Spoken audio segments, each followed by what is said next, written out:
Hello everybody. Today I have something very nice for you.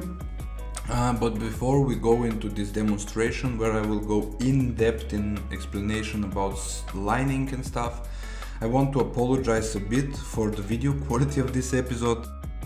My camera was on autofocus, and just when I start to prepare this video for you and rewatch the whole video again, I realized that it goes in and out from focus.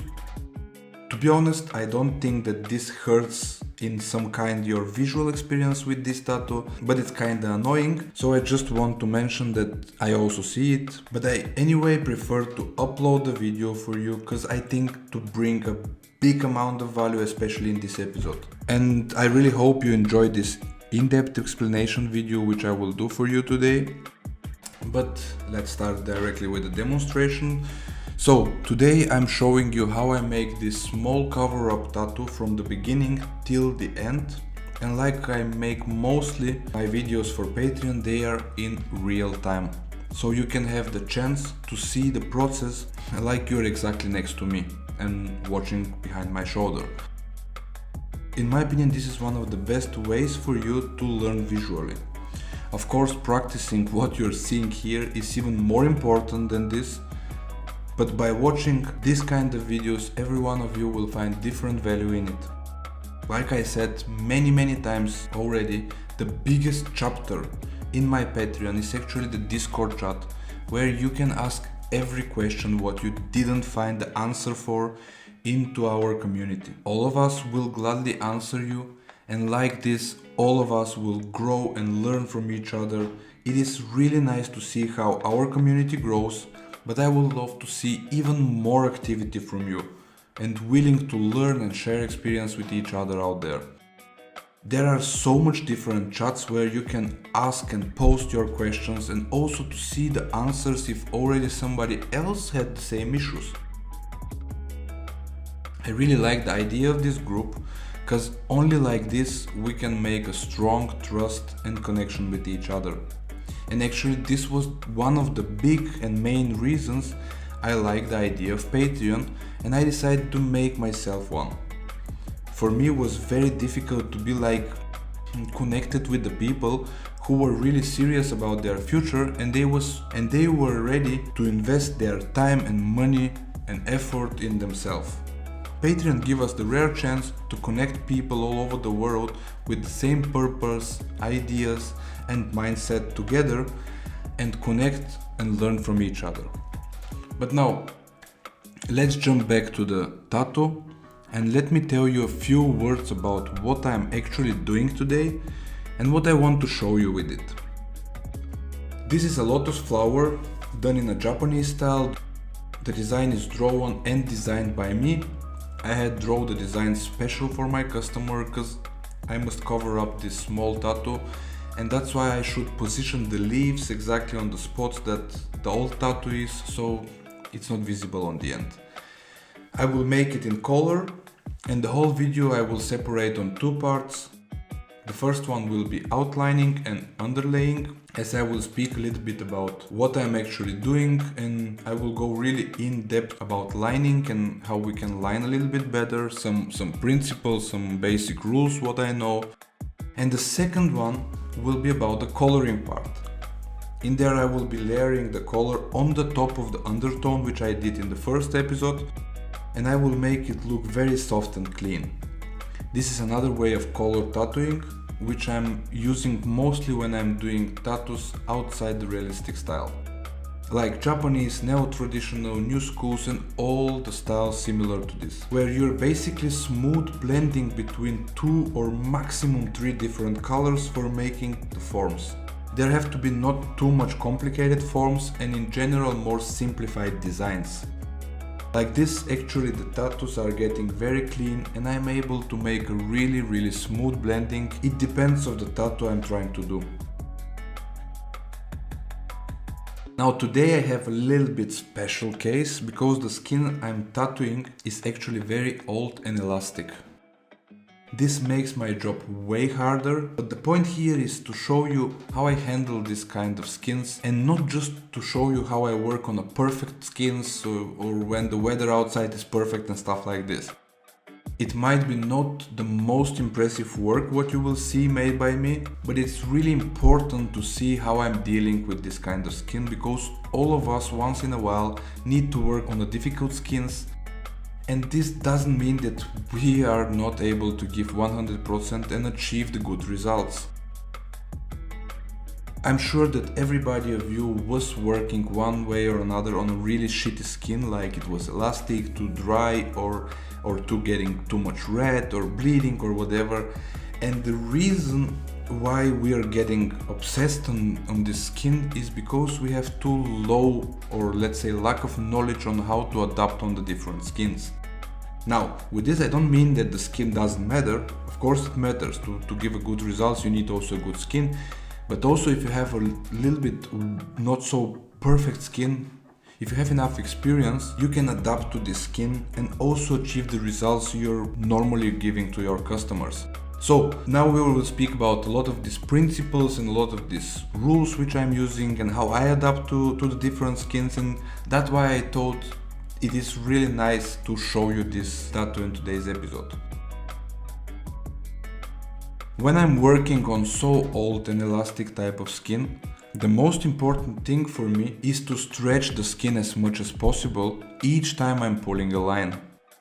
Basically, if you stretch enough the skin, you will take the elasticity of it to the minimum, and this will allow the needle to go through the skin much easier and leave the marks and make the solid line. So the first thing what you have to do really when you're working on so difficult skin is to stretch it. Just try every time to stretch it as much as possible, and this will make it much more easier to go into the skin. Now I'm using today two types of round liners. For the both outlines I will be using 9 round liner 0.30mm. It's made from Quadron needles. And I have set also 3 round liner, again on 0.30mm and again from Quadron.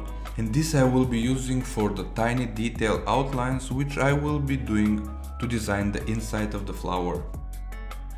Anyhow, for the both lines I'm using a slightly higher voltage on my machine.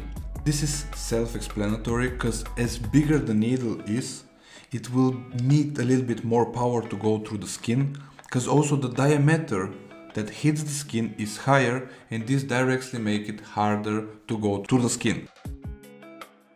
Now, one of the most important stuff when I'm preparing for a line is that I try to imagine the line what I will be going to do in my head before I even start. I make myself 2 invisible points in my mind that marks the beginning and the end of the line. And once I have the point A and point B, I just start at the beginning of it, and with the consistent pressure, and this is very important to understand, with the consistent pressure I try to connect them in practice.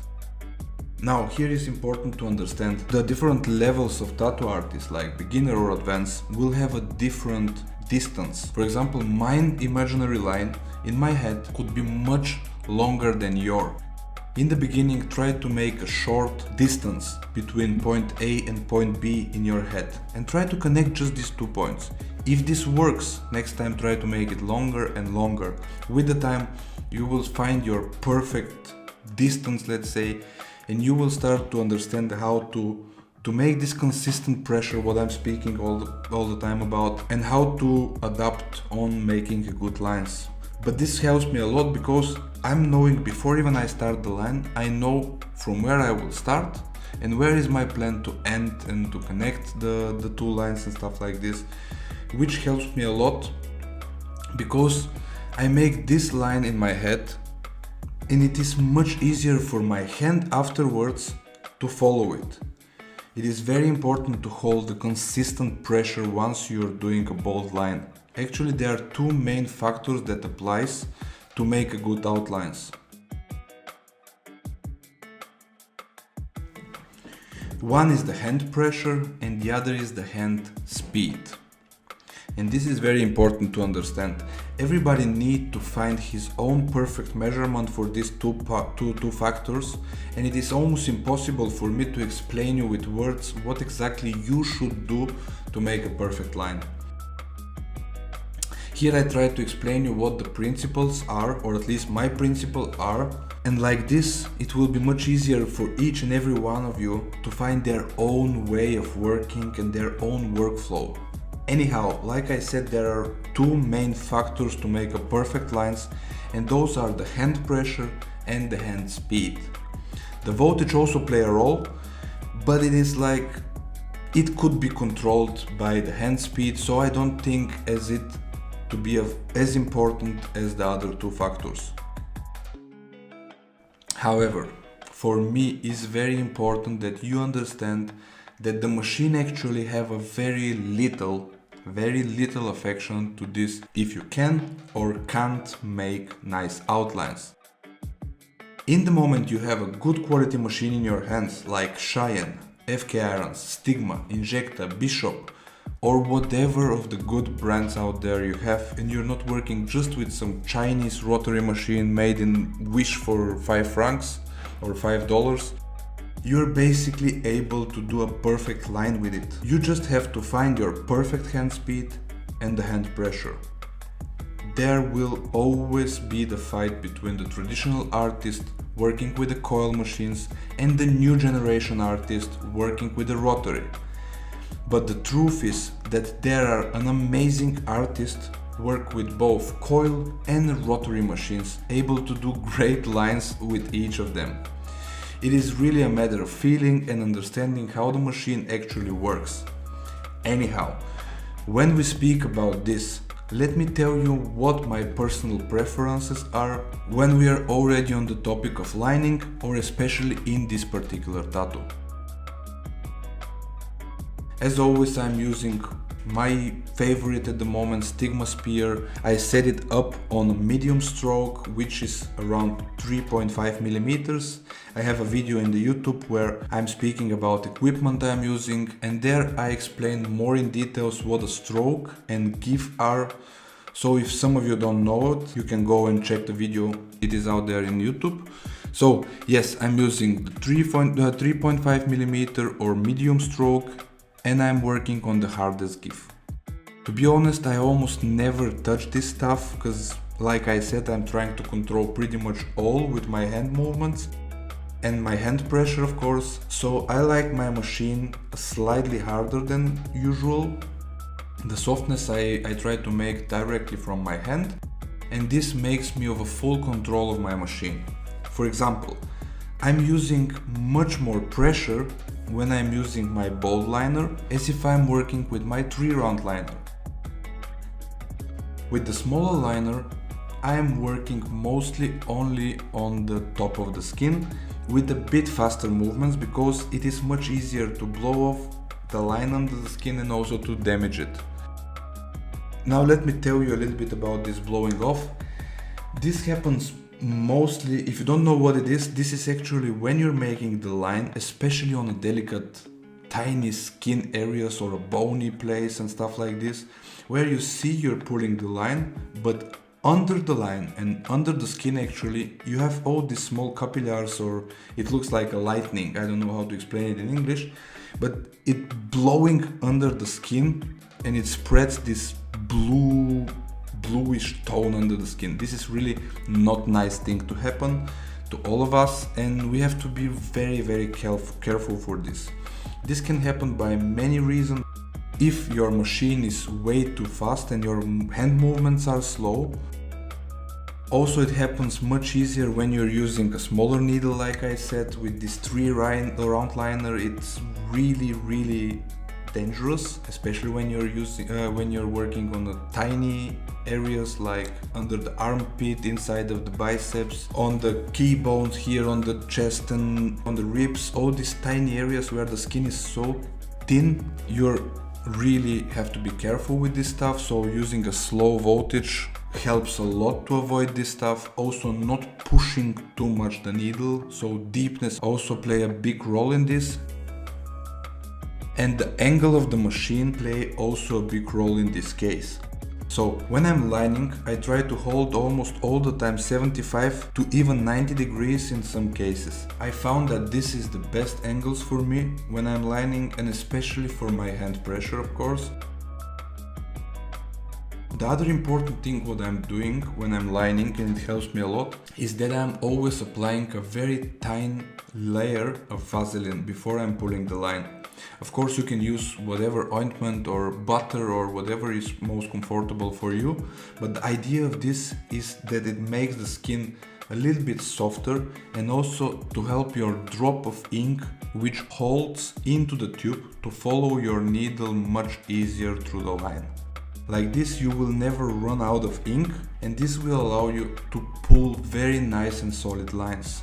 Imagine this: if you have a really tiny layer of Vaseline and you're starting a line with a drop on the top of the line, which is really important to have a drop of ink, because every time the needle hit the skin, you have to have the ink to leave the mark, and basically it's self-explanatory.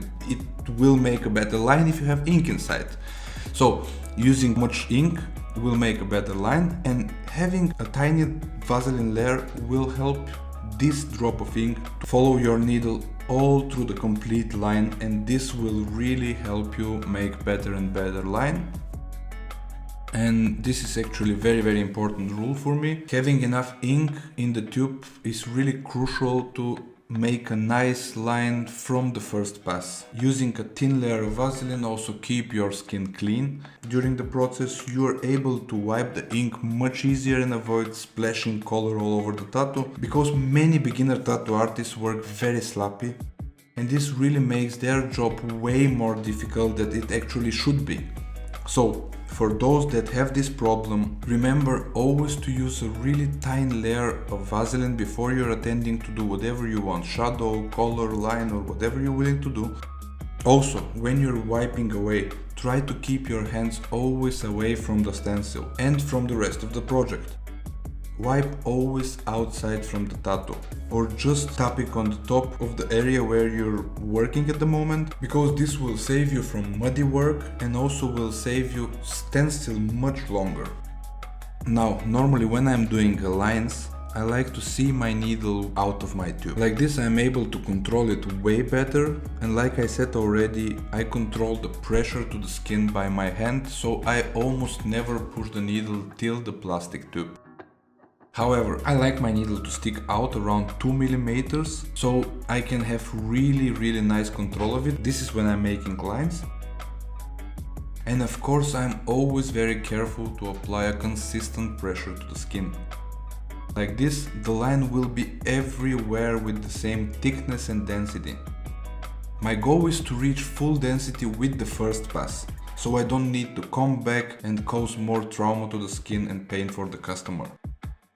Now, I want to speak a little bit about the voltage in this video as well, and this is a question I get asked very often, and the problem is that I can't really give you an exact answer, like use 6.4 voltage or 7.3 voltage, because it actually doesn't work like this. It depends of way too much factors. One of the most important factors actually is the hand speed. Kind of self-explanatory, but I will go over it one more time. The voltage is regulating the speed your machine is running at. In other words, how much revolutions per minute will the motor of the machine do. I'm speaking about the rotary machines here, but more or less the same rule apply for the coils as well. It is just a bit different principle, which is not important topic at the moment in this particular case. However, if you're running your machine on a high RPM, which means revolutions per minute, the times that the needle will hit the skin is higher, and it happens more often, okay? This means you should higher your hand speed if you don't want to blow the line or damage the skin. And of course, as lower voltage you're using, as lower and slower you're allowed to go, which also give you the chance of layering a bit more. Anyhow, those are personal preferences on how you like to move your hands.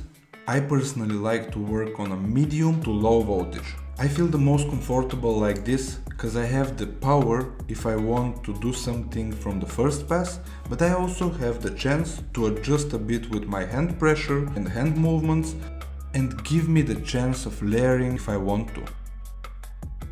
If I apply less pressure to the skin, I'm doing less damage, and this is exactly the reason why I'm allowed to layer without making too much trauma to the skin and overwork it. If we follow these basic principles about the hand speed, hand pressure, how the voltage react to the needles and the machines and stuff like this, we can build up our own workflow. So make sure you understand what I'm speaking, not just listening. If you have to go again and again, pause the video, come back tomorrow, I will let it here, so don't just fast forward, you know what I mean, to watch the video one time and like hear 10% of it. Really try to understand, because even if I'm not the best speaker, I think I explain in a really easy way how the principles are working. So like I said, if you don't understand something, come back and try to understand it. Ask me questions under the video. You can ask in the comment in the Patreon, in the Discord chat, wherever is the most comfortable for you. If you don't understand something, don't hesitate, ask me.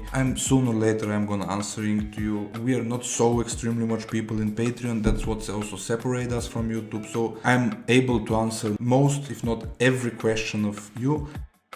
So yes, ask if you don't understand something, also come back and rewatch it, make whatever you want, just make sure you understand this principle, because these are the important stuff. I'm preaching and I'm believing it all the time. Technique of the artist is really individual thing for each of us, and the stuff that works for me doesn't necessarily means that will apply for you. But like I said, those are some main principles which I have tried to explain in a very basic and easy way, so it is understandable for all of you. Maybe some of you already know all of this stuff, I don't know. For some of you it's for sure it's something completely new. The important thing in here is that it will have something for everyone in one way or another. Now let's have also a bit deeper look into the way I'm going to do this tattoo today, and especially why I have decided to work with applying the undertone first and then apply the color on the top of it. This is a little bit different than I'm normally doing my realistic works, so I find like interesting to show you one more method or one more way to achieve certain effect in the tattooing. Now, like I said, I use this way of working mostly when I'm doing Japanese style, neo-traditional, or each style where I should be blending simple combination mostly between 2, maximum 3 different colors in a very simple way. In this case, I will be setting a really smooth, darker undertone. I made this with my gray wash. I will try to do it as smooth as possible, so afterwards the transition will be way smoother and nicer when it blends with the color together. Now, a little bit about my gray wash. I'm using my light gray wash, which is like 20% blacking from Silverback. I will put everything in the description so you can see after this which inks I'm using in today's episode. And the rest of the bottle is like the rest 80% are distillated water. Now here again there is really different stuff like rose water, like shading solution, make whatever makes you most happy. At the moment I find distillated water just fine. It's easy to buy, absolutely I'm totally okay with it. You cannot make mistake with this stuff. If you feel more comfortable with shading solution, go for it. To me makes absolutely no difference if it's a rose water, distillated water or a shading solution. That's why I find the first one, what is the easiest to me, is the distillated water, so that's why I'm using it. Now the 20% black is relatively dark tone, especially when I'm using it for my light parts, but as I mentioned earlier, I'm controlling a lot from my hand movements. Now the Silverback ink actually has the tendency to heal a little bit lighter than it is normally, and I heard this from many different artists. To be honest, I use it only for my lighter tone. My dark tones or my dark shadows are already with intense. I will explain in another video for sure how I make my gray washes, but for the light tone I find really nice and really with the time it heals really beautiful the Silverback ink, and that's why I'm using it. Before I was using completely everything with the Silverback, but I realized that it is really a slightly lighter than the other inks like Dynamic or Intense, and that's why I changed my other 2 tones to those, but my light tone I still keep in the Silverback, which I like basically a lot. Now, for the undertone I will be using only this Silverback light tone, but the fading effect or the gradient, if you will, I will be adjusting only with my hand speed and pressure. If I'm moving slower with a bit more pressure, I will achieve the darkest value that this particular tone can give me. But with increasing the hand speed and decreasing the hand pressure, I will be able to do the transitions. So, in other words, if I'm working faster, the tone will start to get lighter, and of course if I'm not pushing too hard, the tone will get lighter, and the opposite, if I'm slowing down a little bit the speed and I'm applying a little bit more pressure to the skin, I will achieve the maximum density of the particular tone, which is basically quite light. This is how I make the transition, and to be honest, in the moment you learn how to achieve these results in your work, the tattoo machine will almost doesn't matter.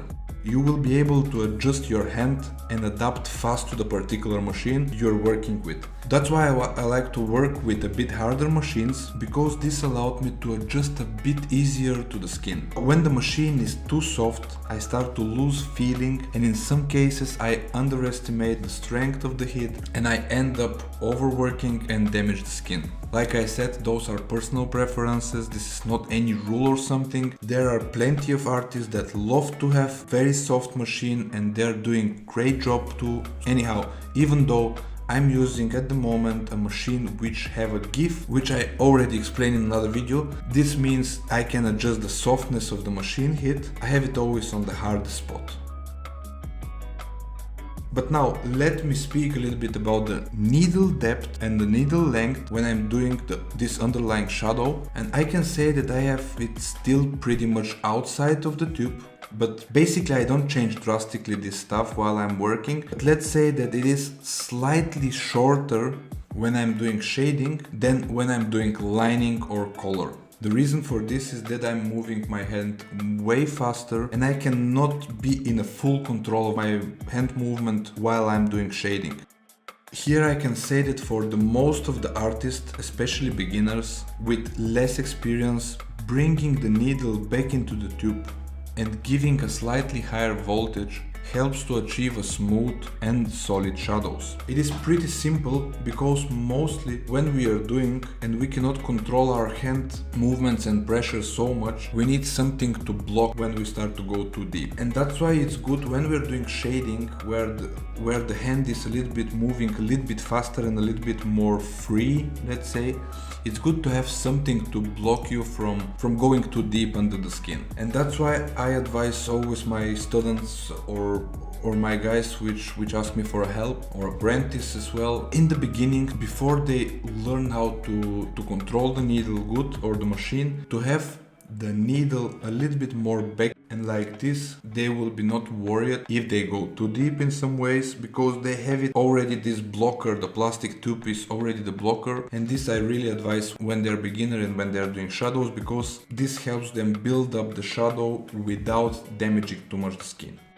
Now the other thing what I also advise by shading is that you can higher up a little bit the voltage, and this in combination with a little bit faster hand movements will achieve the same result of density of the colors that we was achieving when we was lining or color packing.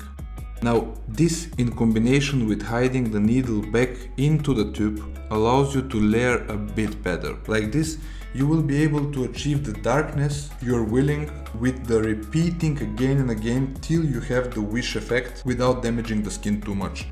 I hope this makes some sense for you, but I will make it really fast, shorter.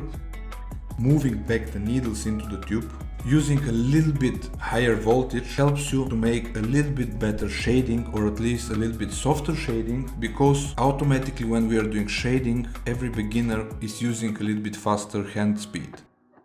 Using a bigger magnums helps also a lot in these cases of building a nice and smooth shadows, like 13, 15 or even 17 magnum soft edge are really suitable for a nice and soft transitions.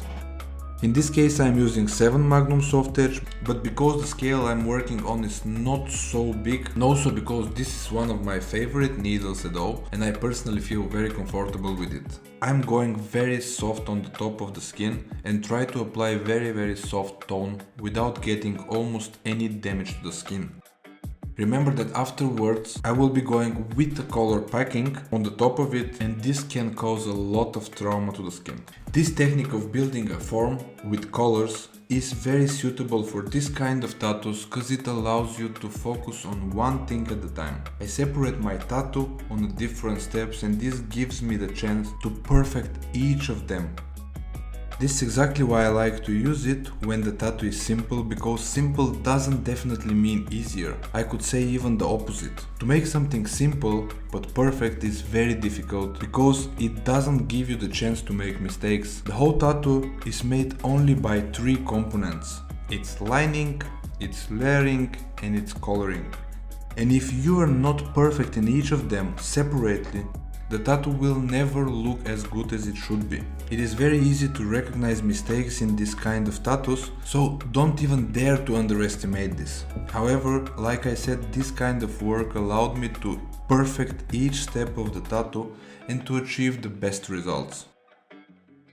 So here today I'm doing also a small cover up, which makes everything slightly more complicated. I have decided to put the old tattoo into the outside part of the leaves, which I decided to make much darker than the inside part of the leaves, which I decided to make much lighter and almost shining. This will give me a very nice contrast to the piece and also will hide very good the old tattoo. But you will see all of these color choices that I decided to use and the color combinations in the second part of the real-time video that I have prepared for you. I will post this in the next days when I'm ready with it. It will take some time, but it is on the way. I'm already preparing it, so be patient.